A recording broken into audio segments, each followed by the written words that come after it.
guys, it's Miss Sonatore. I actually just stepped outside to read our story and it started raining. So I used my life skill of problem solving and I came back inside. So I'm glad you're here with me today. I'm very excited to see what happens next in our Junie B. Jones story. But before we start, I'm going to start by giving you a big hug, reminding you I love you, I miss you, and I've had so much fun reading to you guys. Always sending my love from my house to your house. Think back to what's been happening in Junie B. Jones, Boss of Lunch. Yesterday we found out that Junie B. Jones gets to be a helper in the cafeteria with Mrs. Guzman. So let's actively listen as we read the next 2 chapters of our story. Here we go. Chapter 5, Practicing. After school, I ran home from my bus stop. It was Mother's Day off from work. She was in the backyard playing with my baby brother named Ollie. Ollie is 10 months old. He cannot skip or play tag or color. So far, I'm not that satisfied with him. I ran out the back door. Mother, Mother, I'm going to be a helper. I'm going to be a helper, I shouted real cheery. I quickly handed her my permission slip. Read this paper. Hurry, it's from Mrs. Guzman, I said. You remember Mrs. Guzman, right? Mrs. Guzman used to be my cookie lady last year, but this year she's branched out apparently, because now she's the boss of the whole kitchen operation, I think. Mother read the permission slip. I bounced up and down, very excited. See, Mother? See? Mrs. Guzman wants me to be her helper in the cafeteria tomorrow, and so all you have to do is sign that paper and it'll be all set. I started back to the house. I'll go get you a pen. Mother hollered, hold on, to me. This really does sound like fun, Junie B, she said, but let's talk it over at dinner, okay? At dinner you can tell Daddy and me all about it. I did a big breath at her. But I don't want to talk it over at dinner, I said. I want you to sign the paper right exactly now. Please, please, just sign it, okay? Mother smiled. Patience, Junie B, she said. Dinner is just a few hours away. I'd like your dad to be in on this too. I rolled my eyes way up to the sky, because Dad always has to be in on everything. Finally, I went back in the house, and I walked around the kitchen very bored. There's not even anything to do here in this house, I grouched. Then, all of a sudden, I spotted my backpack sitting on the floor. That's when I remembered my plastic mitts. I put them in my backpack to carry them home from school. I hurried to get them out of there. Then I quickly put them on and I ran to the refrigerator.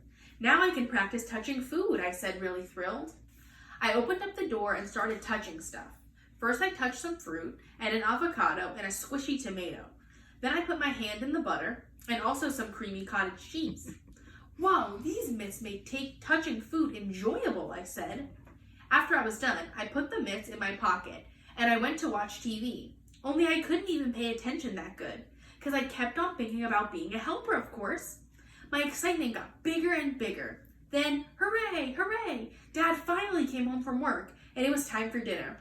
As soon as I sat down, I told Daddy all about Mrs. Guzman. Then, surprise, I put on my mitts. And I waved my hands all around in the air. Look, Mother, look, Daddy, see what Mrs. Guzman gave me? These are real professional mitts from the actual cafeteria. I sat up straight and tall. Mitts do not spread dirty germs, I explained. And guess what else? I already know how to use these babies. After that, I jumped down from my chair and I ran around the table and I touched everyone's dinner. I touched Mother's meatloaf and Dad's mashed potatoes and Ollie's creamed corn. Also, I put creamed corn on Ollie's head. That was a funny joke, I think. Only not one person laughed. Mother took my mitts away. She said, that's not what the mitts are for, young lady. At first, I thought I was in very big trouble, but more good news. When Mother and Daddy tucked me in my bed that night, they gave me back my permission slip. And hooray, it was signed. We're going to let you help in the kitchen, said Mother, but no more funny business with the mitts. Got it? Got it, I said. A helper doesn't make things more difficult, Junie B. A helper only makes things easier, okay? Okay, I said. Mother made her eyes real serious. And a helper is not the boss, Junie B, she said. Maybe you should try repeating that one. A helper is not the boss. I repeated it. A helper is not the boss, I said. A helper is not the boss. After that, Mother and Daddy looked calmer. They kissed me goodnight and turned off my light. I repeated it one more time. A helper is not the boss, I said. Then I closed my eyes and I went to sleep. And I dreamed that I was the boss. Chapter 6, boss of lunch. It was the funnest dream I ever had. I looked exactly like Mrs. Guzman, except I had my very own face. Also, I had my own apron, and my own plastic mitts, and my very own hairnet. I was a vision, I tell you. I worked my hardest in the kitchen. I washed all the carrots, and I made all the hoagies. Plus, also, I ate all the sugar cookies. After a while, room 1 came into the kitchen with their trays. The children saw how hard I was working. They called me boss of lunch, and they skipped around me in a happy circle. After that, they carried me all around on their shoulders. May did not participate. I waved at her when I went by. Then a duck flew in and chased her out of the room. That morning, I woke up laughing in my pillow. And guess what else? At school, my day kept on getting better and better because I gave Mr. Scary my permission slip, and he let me go to the cafeteria at 10 o'clock a.m. And so I hardly even did much work. Mrs. Guzman was delighted to see me again. She said I could start by helping her very soon, but first she wanted to show me around the kitchen. It was the hugest kitchen I had ever seen. It was a kitchen a giant would have. Look at how big everything is, Mrs. Guzman, I said.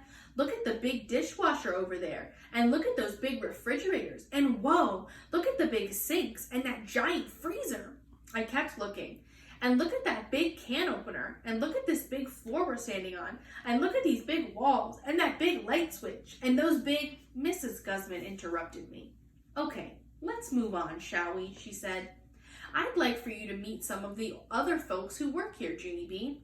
After that, she took me over and introduced me to 6 grown-ups. I waved at those people kind of shy. They waved back. Plus also they said, welcome. But here is the bestest part of all. After I met all the people, Mrs. Guzman opened a big drawer, and she handed me a giant white apron. My mouth fell open at that hugy thing. You mean I get to wear this, Mrs. Guzman, I said. I get to wear an apron just like yours? Wowie, wow, wow. This is my dream come true. Mrs. Guzman winked at me. Well, we sure don't want you to mess up that pretty flowered dress of yours, do we? She said. After that, she pulled the apron over my head and she tied the straps around me. I looked down to the ground. The apron came down to my shoes almost. I twirled and twirled around.